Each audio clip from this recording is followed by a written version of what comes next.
Nandimaka Yesu pona pengwa na 2020 T. Nandimaka Yesu pona dépasser vers 2020. N'a dépassé 100. Bien aimé, même avion. Ceux qui ont avion, ils ont tepa. C'est qu'à matité. Ceux qui ont mati n'a qu'on dit mon tepa. T'es n'importe quoi, mon tepa.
Ceux qui président de la République à Zolobaka pour une nation. Mais quand un homme de Dieu parle, il parle pour la planète Terre tout entière. Tout passera, mais sa parole ne passera jamais. Donc, il y a un discours à Batoueloba. Discours moko. On s'en va le bac à vie Abraham. Dans l'année prochaine, Abraham a botaka Isaac.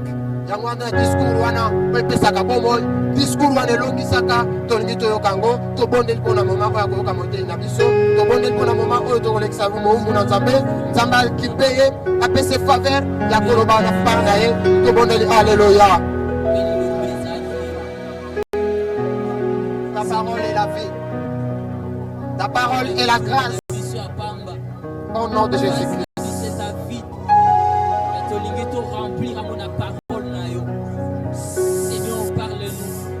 Nzambe lobela biso ponatan oyo makila no nelonge zipa moma oyo lipamboli na visiter biso au nom de Jésus-Christ.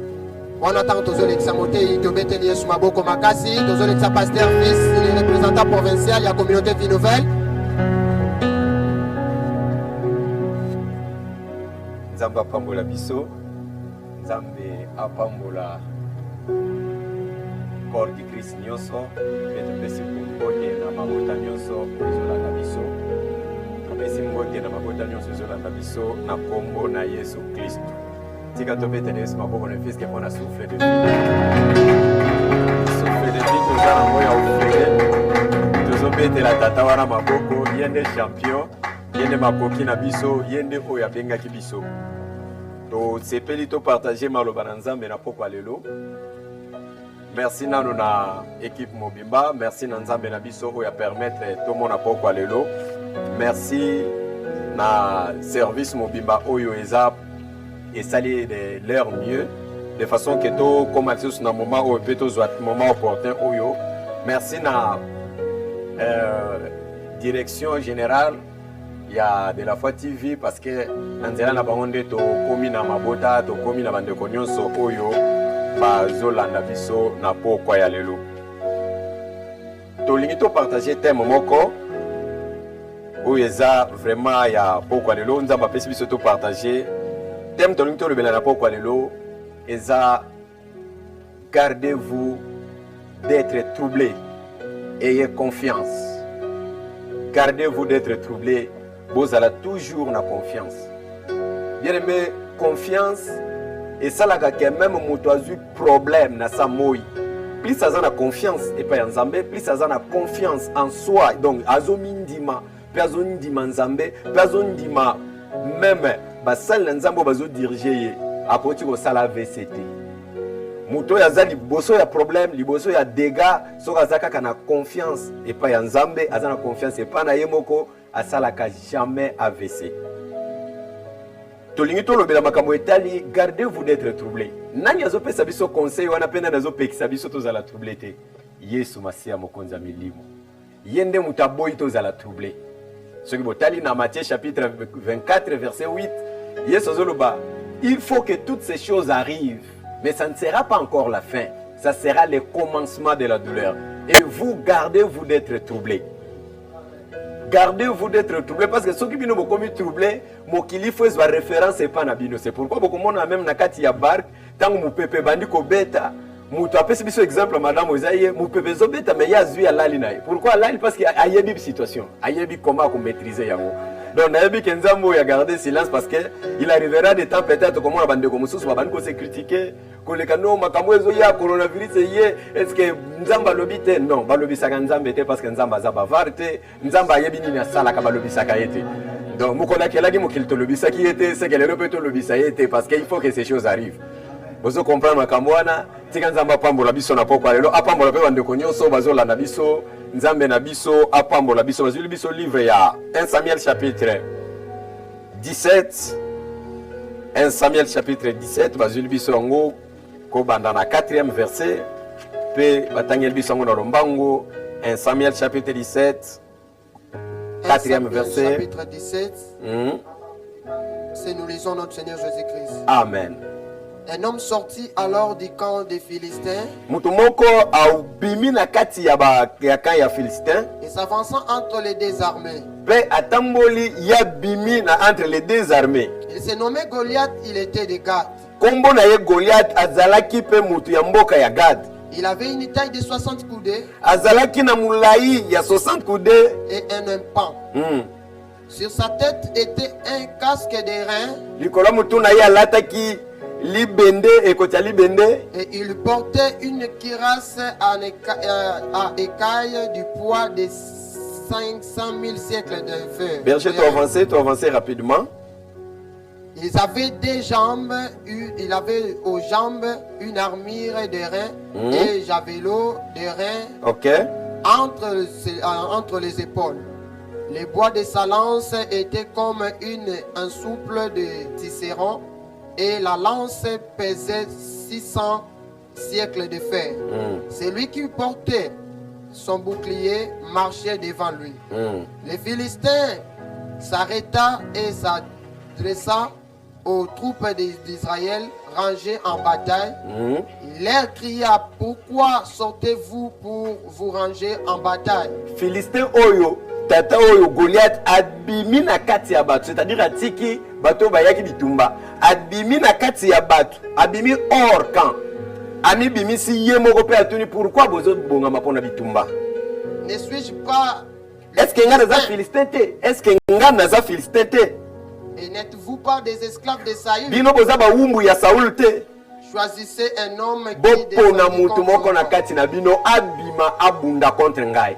S'il peut me battre, soki akokoka kobundisa nga, il me tue, pe abominga, nous vous serons assujettis. tokokoma ba wumbu na bino.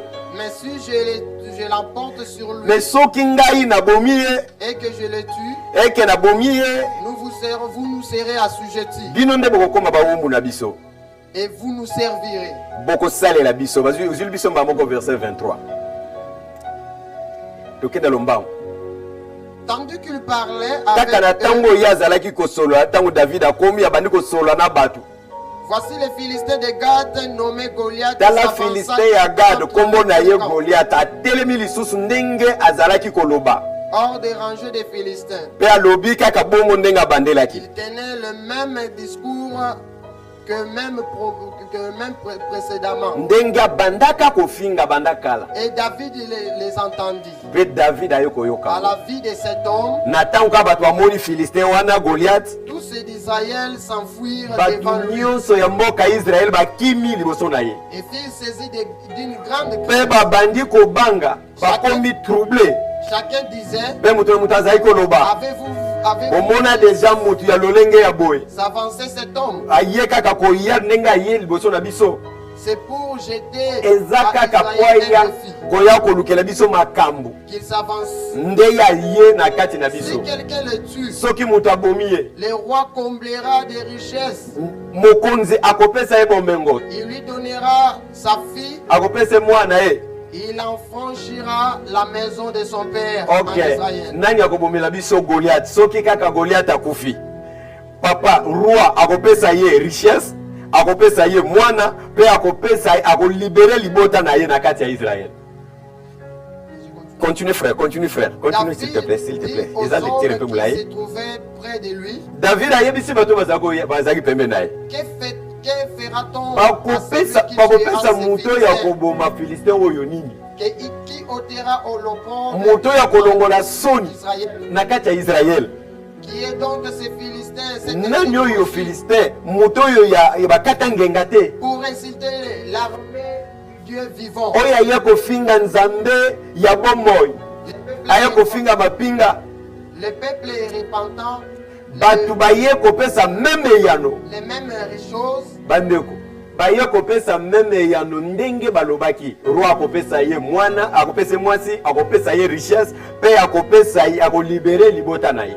Bien aimé toyi tolobela makambo etali kozala trouble ndenge tozawa na situation toza nango actuellement à travers monde ndenge toyebeli ndeko eloko bakobenga trouble eloko babengi trouble to eloko babengi perte ya confiance parce que soki moto akomi trouble aperdaka confiance ndenge ozalo oyambaka yesu opesaka ye confiance mokolo babenganaka milimo mabe peut-être na nzoto na yo opesaka ye confiance oyambaka yesu obandaka kotambola na ye omatama ngengenge nzambe wana abundela yo na baplace nyonso ti lelo soki otémoigna un jour c'est parce que asalela yo bolamu asalela yo quelque chose bien aimé tika nayebisa yo oza molongi parce que mokolo oyo obandaki na libumu ya mama ozalaka molongi yo moko bozalaki 1 million soki 1 milliard ya baspermatozoïde mais yo kaka obimaka c'est pour dire que tu es vainqueur okozalaka kaka vainqueur oza na droit ya kozala troublé te tika nzambe apambola biso na combien lobi boy David aye na kati ya bitumba aye kokuta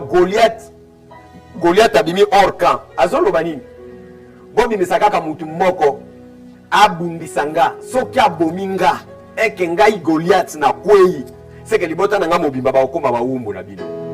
David soki eza na eloko nga nasepelaka kati ya David c'est un homme azalaka a continuer kozala na confiance na kati ya Nzambe aza na confiance tango aye liboso ya Goliath azozongisa na makanisi nsima mpona komituna est-ce que Nzambe abundelaki nga na kati ya Nzambe atikali makomi elobi il est le même hier aujourd'hui et éternellement. Soki na tango bankosi na bundaki na bankosi azalaki Nzambe seke tango na obunda na Goliath aza Nzambe pe na avenir na ngai aza Nzambe. Bien aimé pozala na confiance na Samoi il faut banda kotala Nzambe kobanda ndeko bandane na Samoi ndenge otambola na Samoi bitumba o Nzambe abundela yo. C'est pourquoi nous avons confiance et kaka non seulement parce que au moni solution mais confiance et quand même avant solution il faut avoir la confiance. Confiance c'est kokaki kozala te kaka pour moni solution. C'est pourquoi David a moni non kokwa ya Goliath te mais azomi ndima. Mais pendant qu'azo solo la même Bible lobby pendant qu'azo solo pour tout na bakosala moto ya kokwa sa Goliath nini. Bazo expliquer ye yaya na ye aya yebise na yebi ozaka lolendo bien aimé na parcours ya d'un héros ba critique ezanga kate critique d'ailleurs pour nga na sepela nango parce que critique ebimisaka faux ya faux na yo po elongwa de façon comme original soki mwasi ya Potifar alongola kelamba o Joseph te akosela ke makamute mbele original ya premier ministre alingo bimade c'est-à-dire batu ebele o bazo ya po ba critiquer yo non po bazo critiquer yo lemba wana nga na regretta ka so muta bisinga no natiki o sambela po ba critiquer nga parce que bato bazo critiquer yo bazo contribuer na avancement na yo tika ko la pa bola yango moni mwana mwasi moko ay bazwiye na boumbu ba memiye na kati ya boumbu na ndako ya Naman mwana mwasi na kotika na ndako ya Naman abimi na ye bazwi azai ayene ko esclave mais na motema tambo la confiance azana confiance ya mosala Nzambe yatika parce que mwana mwasi c'est l'évangile il faut que tu aies à découvrir, même si tu as une grande puissance, une grande force. Non, non, non, bien aimé. Moi, c'est une faiblesse. Il faut évangile quand tu as monté avec ses faiblesses. Tu as dit que Nzamba a délivré à travers yo. Nzamba a délivré à Syrie à travers Naman. Mais Naman a une lèpre. C'est-à-dire que tu as découvrir lèpre, on est à moi sur évangile. Parce que le but de l'évangile est de présenter une véritable trouver la solution. Moi, ça n'a pas été que personne n'a bon de la peau. Mais le corps a confiance, il y a prophète. Alors, ceux qui mobali na yo ayebisi mwasi wana soki mobali na yo azalaka pembeni ya prophète, mais le prophète alingo guérir. C'est-à-dire qui est ce prophète oyo kaka soki okutana na ye il faut solution ezala. Et Bible lobi même que tant tata oyo Naman azui kaka makoki akokende pa ya roi. On a écouté un prophète à quoi par roi. C'est pourquoi roi a un droit à la troubler parce que roi a la solution. Moutakoka cause la troubler et za prophète l'Élysée parce que l'Élysée n'est pas type il y a Jésus-Christ. Oyo ata omoni yete mesoko yoki lobanaye et que parce que c'est le temps, ce n'est pas le temps ya koloba nzamba lobini to temps ya koloba pesa nga photo ya Seigneur na tambo nango to ana posa ko moni Élysée. C'est pourquoi tango Élysée ayoki bongo ayebisiye yebisaye aya komona nga parce que akoyeba nde na Israël basali bazali ole yo roi omi pasola bilamba. Oui, mokileza komi pasola bilamba. Mokile perdre le sens na moment oyo et perdre le sens. Mais bien aimé, ils ont même tant que basali nzambe entre biso to na critiquer yo lobaka ba prophétie. Corona yango yeye loba prophétie. Non mon frère, ils attendent ya basali nzambe se critiquer. C'est le temps de revoir les écrits. Jésus-Christ a dit dans Matthieu 24:8 que ne soyez pas troublés, gardez-vous d'être troublés, car il faut que ces choses arrivent. Pour Nanga, coronavirus même n'est pas le bela. Ils ont m'abêté que ce qu'on a beaucoup, parce que d'ailleurs que ce qu'on a beaucoup est à bonne manière. Et puis kocha principe sanitaire, nous sommes autorité, ba pésibiso est à bonne manière. Mais la chose, avoir confiance en Dieu. Même ceux qui pierrent, à ceux qui troublent, c'est parce que bien aimé. Yesu ya koti na motema Pierre akota mo selon makasi ya Pierre te. Pour ceux qui bakuma kana ngambo na kaka ndenge Pierre alukaki akoka ko beta Petro na lobi mais non ceux qui tokomaki na ngambo ezanga mutu na lukaki. Il faut pas comme na katikati ya écriture confirmer que yote mutozo luka mutazo tambisa ndekolo parole. Gloire au Seigneur. Yeme mambo ko biseka to sali. Yote muto luki.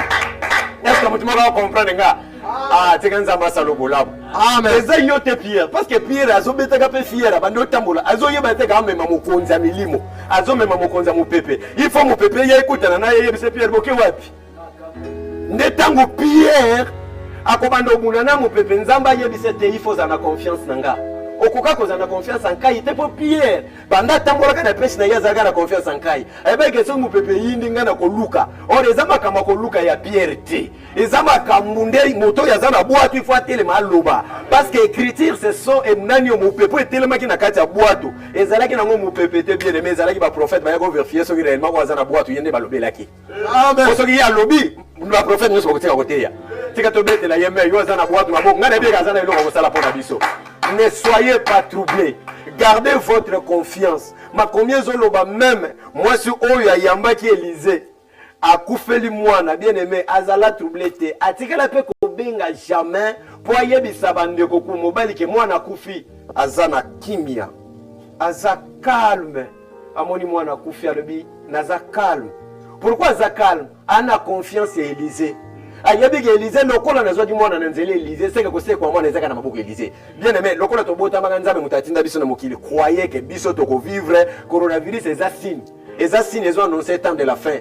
Bien aimé bilembo nyonso atango afutuka ebima na prophétie ou pas soki bimi na prophétie ton limite to pesi nzambe merci. Mais soki bimi na prophétie te la parole a déjà écrit. D'ailleurs nyonso zo bima na prophétie il faut to kutango ezala écrit ezala confirmer na parole. C'est pourquoi tango Elisabeth aboti alobi mwana nga komone Jean il avait fallu banser ya Israël bakende kotuna papa soki réellement mwana komone Jean. C'est pourquoi papa akomaki na mabele komone Jean. Oye bimi na prophétie il faut to mona ngo ben écriture. L'écriture ezate to koboya yango tika to betela yema maboko biseka so sali. Bible lobi boye même tango mwati wana zo bima alobini na mobile tout va bien. Est-ce que réellement tout va bien? Aïbima combien lobi gardez-vous d'être troublés. Ne soyez pas paniqués. Nazoyebi c'est RDC mobimba mboka na biso mo monde entier. Oye zaka kelembo. Poto yeba ke départ est comme proche. il faut tout le monde à signe, clignotant, il faut banda. C'est pourquoi dans Genèse chapitre 31 verset 1er, tango kaka Jacob ayoki bana ya Laban ko loba mabe pe atali attitude ya Laban à comprendre que attitude ya Laban ils ont là que ça déjà départ il faut na préparer pour tous autres. Amen. Or coronavirus c'est attitude ya Laban. Hein bitumanyos ba guerre c'est attitude ya Laban ils ont là que ça biso que to longwa na ba conflit to longwa na ba biloko pamba c'est le temps total là. Or longi ya Laban c'est le monde. Le bételio so bo bisi ka tozali. Elongi ya Laban c'est le monde. Yango tongo zovana mukili faut talaka elongi à Laban. Elongi à Laban zola qui sa Joseph déjà qu'il faut préparer, Jacob déjà qu'il faut préparer parce qu'il faut longwa l'attitude de Laban. Yango nde coronavirus et bangisa yote et quoi atteindre yote ma combien lobby même si les eaux débordent, ils ne t'atteindront pas. Mais problème est ça, yo so courage, yebi ça peut baninga mi balimi ça baza pembe na yo que coronavirus azaka ke lembo eze elongi à Laban zo préparer enlèvement. Le bételio so ko biseka to sali. Les anango kaka juste elongi à Laban. Yango na yebi sinde komoko zala calme obangelo côté tala mwaso ya kufeli mwana mais azwi mwana ebemba mwana ke ko chaye likolo bisika oya yambaki mosali tika nkolo atombo manaye nazoyeba ke muto biso to tombola avant maladie ya nazoyeba ke muto biso to tombola tava bitumbe ya ye wana ndepe muto to kokendo kolanda lisusu aya kozonga papa ngana kolela te ngana komitungisa te parce que muto ya leka kitango na banda koyemba ya kozo adoration akoya kozonga pa ya ko trouver solution. C'est pourquoi il faut Élisée auta kuna aya kozonga ngana kolanda mobali na ngate na kolanda Élisée parce que Élisée aza plus que papa. Nani aza Élisée eza moto tozu ebembe toke ko tiana mbetu na ye loko na za notre père qui est aussi yene mutako yako répondre que son nom soit sanctifié. C'est pourquoi il faut nani ndeko biso Élisée aya ko kita metanga ko ya akokuta ebembe ya mwana akotika ngo loko ebembe te il faut ya pas comme ebembe pourtant ya ko bandose quoi nyonso ekufa keseko to bete liyo so mo bisika tozali nazoli ngo moko ape tele Yesu mako andi makamwe kusala mabongo nazoli ba ke Élisée moko azali wana kati na biso soki Élisée alalité biso moyeto la musaye ekozala te Pierre ozobunga na mupepe mobosani moto ya ebisa yoto kena ngambo yene menzamba benga yote po kufa na eloko moko ezoleka nzamba benga yote po dinda na place ozodinda wana nzamba benga kiyo po komatina soka mission tant qu'enlèvement et salamité okozala victime ya eloko moko te nazobisa mwana nyonso azolanda biso ndeko nyonso corps du Christ mobimba tozozela enlèvement tozozela bamakambo nyonso ezoleka te Zwata ya ko se respecter, ya ko respecter ma distance ndenge ba autorité sanitaire ba lobby. Mais le tremblement de terre ko salama na ebité to ko zo ba disposition ni photo arrêter tremblement de terre. C'est-à-dire première disposition tamo na ko banga nzambe. Soki zana armi photo beta mutone mutasi mepe total contre Goliath. Or Goliath c'est la personne où ya zo troubler mokili sikoyo. Mutone mutayebi nani Goliath alibota na ye. Mutone mutayebi nani Goliath a parcours na ye. Goliath n'a eu à kokweya parce que na yebi que koya ya David c'est le Seigneur Jésus-Christ yemutaya qui ko renverser diable de façon que biso tous on va kokia kolanda ba Philistin na yebi que ba Philistin bakanga mabala batu bakanga besengo batu bakanga makambo ebele mais soki kaka Goliath akweyi c'est que biso to ko poursuivre ba Philistin. C'est pourquoi le lobby vous chasserez les démons. Comment ko benga na les démons soki kaka mutu ya démon eza sauté mutu ya démon c'est Goliath alobaki soki ngana kweyi biso to ko mbaumbu bien aimé ngana nayoka kama wewe moko soki mutazo banga Satan soki mutazo banga ba démon ononga ina banga kandoki mutu wana na lobisaka ete parce que azandoki non biso to koma ko konza bango parce que o ya biso akwisa ya bango. C'est comme ça que la ligne mutu moko abanda koyeba ozala posé zala calme tala mwanoi azoyebisa mwasi ya mokonzi que soki mobali na yo ake pas prophète na biso akobika azobanga te que mwana soki mobali abiki te nini kokoma ana confiance nazana trop place il faut na personne confiance à liboso zana nango epa nzambe et okopesa nzambe confiance na nini na parole bien aimé nzamba za na kati ya parole na ye ba prophétie kokai kobima prophétie nyonso zobima et ko za bible lobi examiner mais la parole ne peut pas être examinée parce que la parole c'est la personne de Jésus-Christ à cause de l'examiner. Il a été jugé, il a été trouvé bon et dans lui il n'y a pas de tâche, c'est lui la parole yenda cause à l'examiner. Ce qu'on a confiance dans la parole, même si on l'a li na kati ya bando qui ne te rien. Ce que là na kati ya parole est que tu marches dans la parole parce que Dieu se trouve dans la parole. Lokola yemo kwa tombola ki parole yango mukolo wana po avant akufa azwaki lipa azwika lipa na ye atomboli lipa akati yango apesi Pierre apesi batu nyonso bale or tango Pierre azokutana na koka o liboso église ayebisi nini je n'ai ni or ni argent ce que j'ai je te donne mais qu'est-ce que tu as ce que j'ai mangé c'est ce que je te donne j'ai mangé la personne de Jésus-Christ c'est pourquoi je te dis que Jésus-Christ est capable abandana yo lelo lobi pe libela na libela et ce que zana batu bakozana par na lèvement ngana zonji bagena ozana par na lèvement parce que ce qui biso tozana leveté yesu akozonga te ko se présenter pas bande ko ko bisa bange ngande botekaka avant que ne ko se présenter il faut moi si alongwa or donc moi ça soki moi ça longwa na luté yesu akokaki koloko kotika biso te yesu atiki yo te mon frère yesu atiki yo te ndeko zo banga salela ba principe autorité sanitaire ba pesi mais banda kotalaka pezala calme ko perdre espoir te pe kozala troublé te nzambe na biso oto bandane wuta bomwana akozala nzamba bitumba na yo akobundelo lelo akobundelo pe lobi pe akobundelo jusqu'à l'éternité d'ailleurs l'éternité c'est lui c'est pourquoi le baki vos pères ont mangé la manne dans le désert ils sont morts mais c'est lui qui mangera mon corps et vivra mon sang ne mourra jamais mais na comprendre que arbre ya connaissance il vient du mal et zala qui consommer mais vie éternelle arbre ya éternité c'est Jésus-Christ parce que oh nous ça consommer parole à vivre éternellement. Est-ce qu'on peut mettre les sombres ici comme ça? Est-ce qu'on peut mettre les sombres? Exactement, Yaya, David a yé na kata terrain. Alinga bunda me Yaya bando l'accès ma erreur na yé. Aïe bisa nebi kozala orgueilleux. Non, ce n'est pas l'orgueil, c'est la confiance. Yango tangu David a kutani na roi. Aïe bisa l'Éternel qui a combattu pour moi na kata zamba. Azananga sikoyo. Azananga sikoyo. Ako sunganga. Bien aimé ceux qui ont la trouble, ils ont un ata 2 pas, 2 ans, 40, même 4 ans. Na âge ozana ngotala bitumbo kutana nango avant moto akoma sûr ya ko marcher na nzambe il faut tala bitumba nzamba bundela kiyo c'est pourquoi na kati ya désert ata nzale koti nzale ko boma biso te parce que man ko kita mais na linga signaler loko moko soki ole man ko bosa na te kana ezali man eza nango ndenge tozuma bala man eza mituka nyonso tozozwa na désert eza nango man tozolia mais tobosa na te éternité totika vie ya ennemi tobosa na éternité te parce que biso tolongwa ki Égypte poto ki Kana tolongwa ki Égypte te poto soka ndenge tole man ata obali ozana droit ya éternité parce que nzamba zwa ki o Égypte poto ki wapi est-ce que ça va pas betela tata wala amen amen gloire au Seigneur okazwa ki biso na Égypte poto ki na wapi nzamba pambolo c'est pourquoi Bible lobby tant nous avons pas telle confiance pesa ngaka na 3 personnes plus na nzambe yemoko na l'homme de Dieu c'est pourquoi moi si tango monika kama na kufi a garder confiance na l'homme de Dieu petite fille juive faut ba memaki na boumu a garder confiance et baki ke muto ko lobi ke la pa na biso muto wana akobika pa nani et puis Élisée or Élisée nani c'est Jésus-Christ c'est pourquoi tango na manaye alors bien quand c'est ko to ko bima yemo ka changa loboko na man boni boy akobima yemo cha loboko non ce n'est pas le temps de voir Jésus-Christ c'est le temps d'écouter Jésus-Christ. Oh, je ne parle pas de ma part, je parle de la parole, de la part de Jésus-Christ notre Seigneur. Tiganzamba pambola yo mutozo la nangai. Na ebiso ke soki okutani na Yesu, même soki o monie de faste, mais aussi longtemps qu'on dimie lokola mo konzi mo biksi oza déjà molongi. De beteli Yesu bo biseka to zali. Amen. De beteli Yesu bo biseka to zali. De beteli Yesu bo biseka to zali. C'est pourquoi moi si oyo, tango mwana akufi fi ya tsunami, tango mwana akufi, asali nini?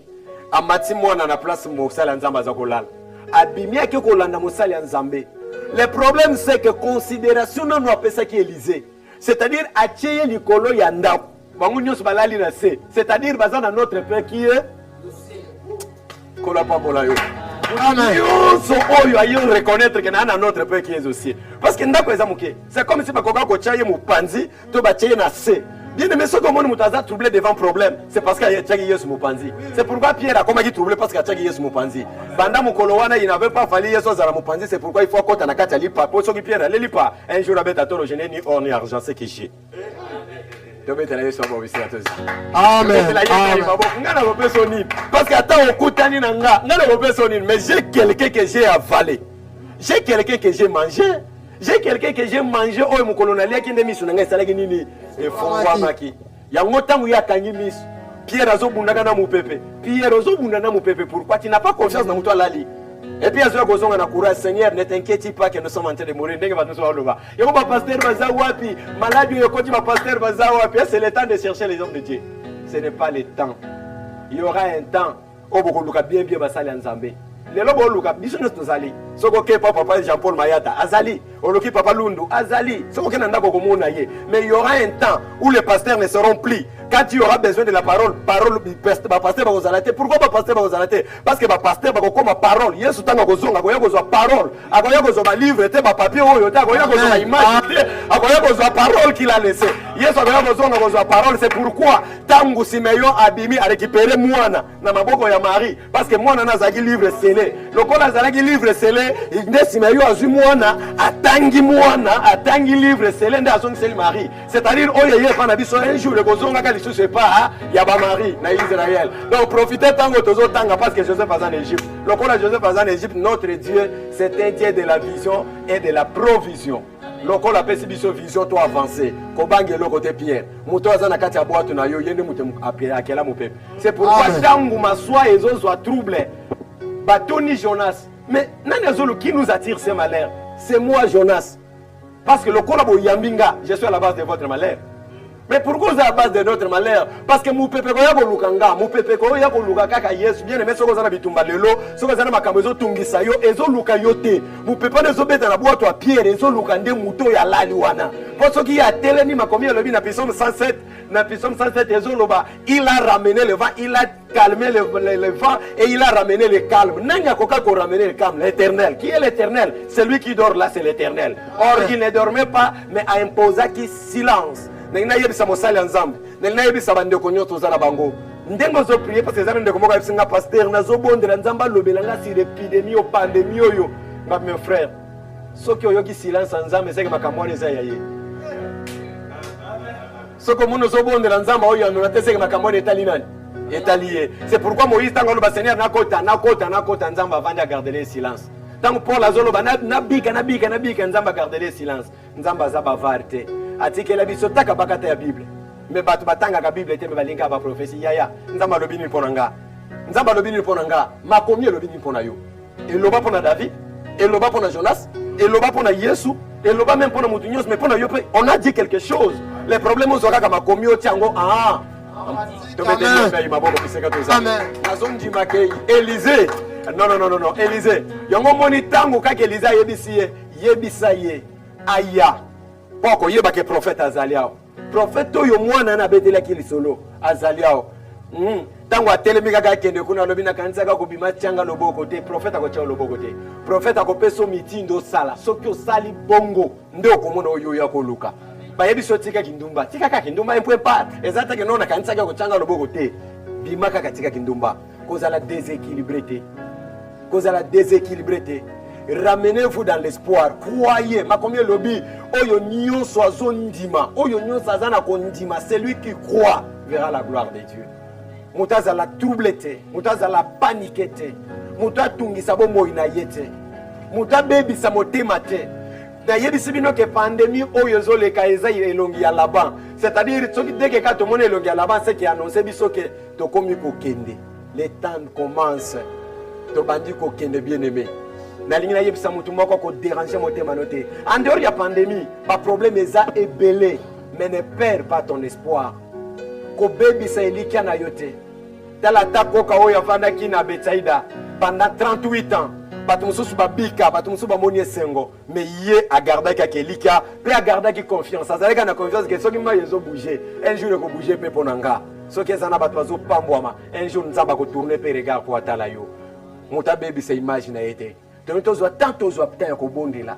To bisa nzambe wana akanisa lilobana ye. Et loko zo troublé biso, eza pandémie. Mais loko zo troublé biso, où passera-t-il l'éternité? C'est ce qui doit te troubler. S'il y a des questions qui peuvent te faire mal, ce n'est pas comment je partirai.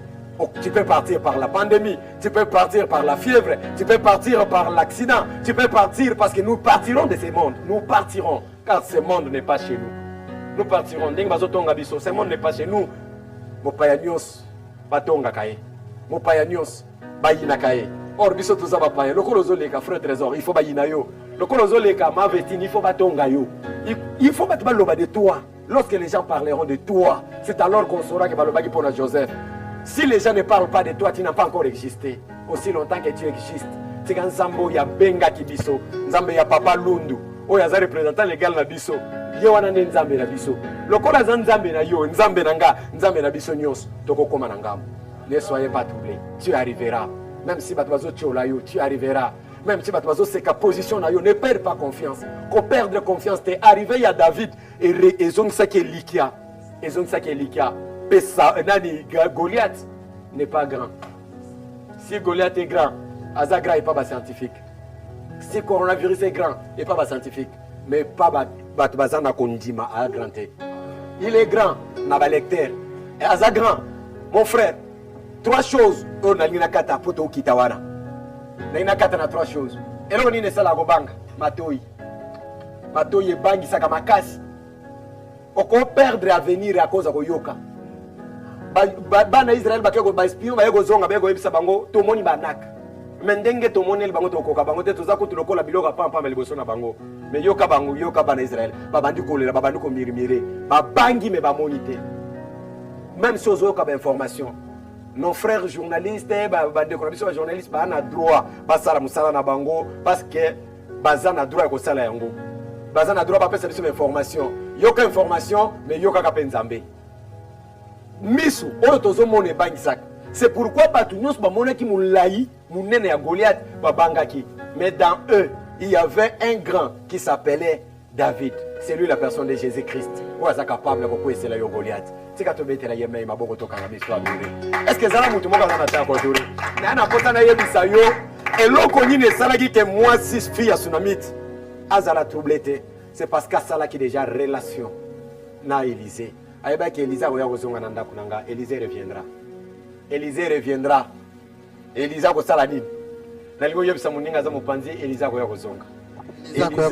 kozonga. Akoya kozonga pour ramener esengo.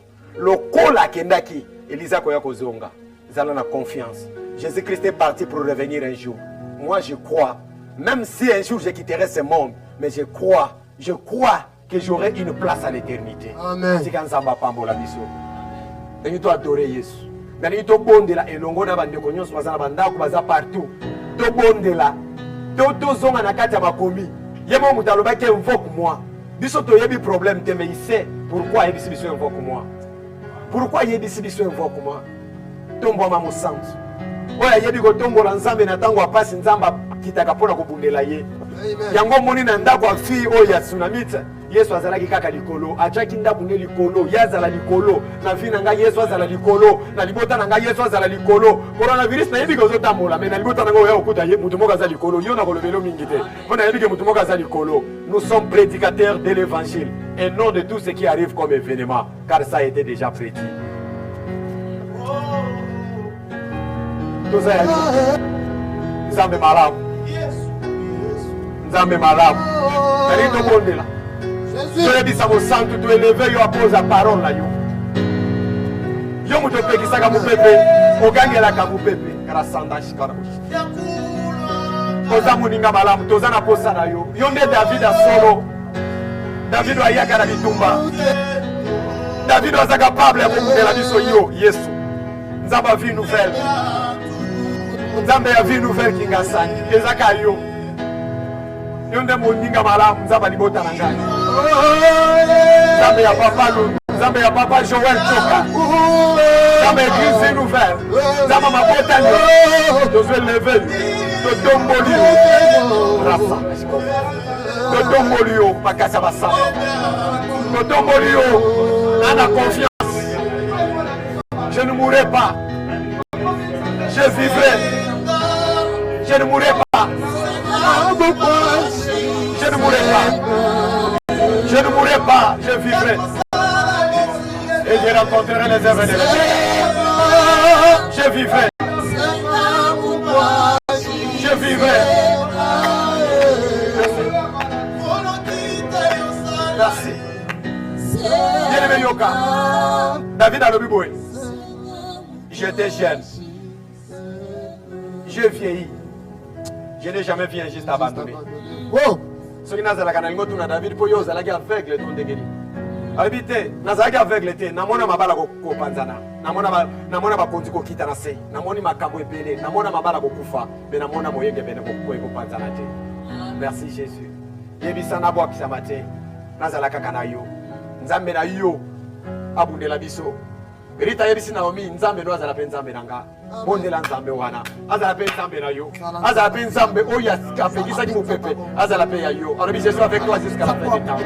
Père, je ne mourrai pas, je n'ai jamais vu Jésus abandonné. Non parce qu'il était aveugle, mais parce qu'il croyait à Dieu. Je ne manquerai de rien. Il reste devant moi une table en présence de mes ennemis qui m'a coupé de mort. Donc, moi, ma mère.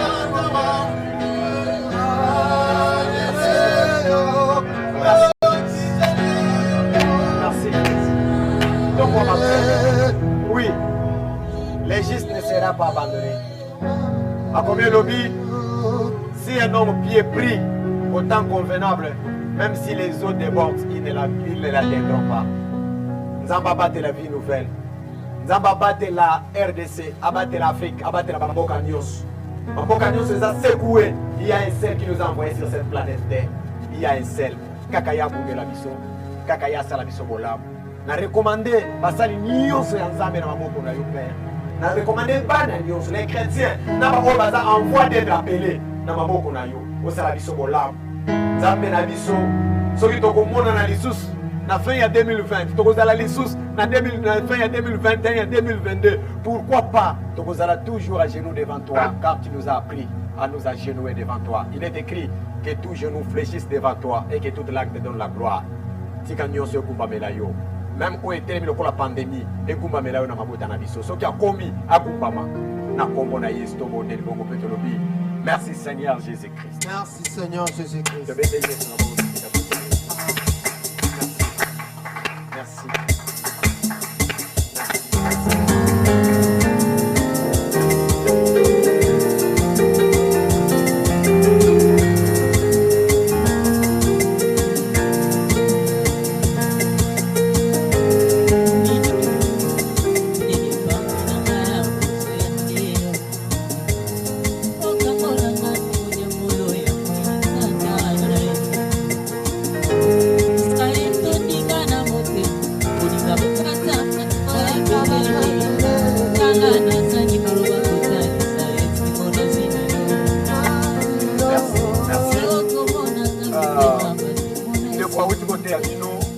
Azamne konayo pasteur fils Mundele ya église Vie Nouvelle Kingasani adresse na biso toza na na boulevard Lumumba na avenue Makonga numéro 1 juste na arrêt Winner ce que l'équipe Pascal na arrêt Winner na avenue Makonga numéro 1 toza église Vie Nouvelle na kati ya grande communauté ya église Vie Nouvelle oyo tokambami et pa ya papa na biso pasteur Lundu Kayolo oyo azali représentant légal. Si quand Nzambe na biso apambola bino tolingaki juste partager parce que c'est temps l'état est mauvais tant makambo ekomaka boye il faut kozwa bambongo kozongisa bango na kati ya mabanga. Or les banga ils ont des paroles, c'est-à-dire na temps ya boye il faut to ramener bambongo bazonga na kati ya mabanga babatama comme ça nde bakobima lisusu na force mpona koadore. Si quand Nzambe na biso apambola biso.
Parce que Jésus a tout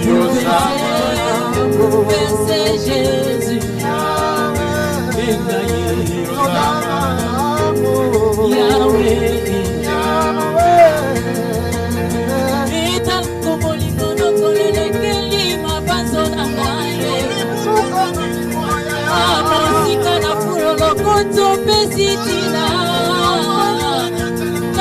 Kokaki kolinganga lokola yo masia na ngai anazangi lokola kopesa yo kolo maboko polele motema polele yeso yo kolingo na yo kolo ekomisanga libo yeso yamba maloba moso ya motema yo elobelanga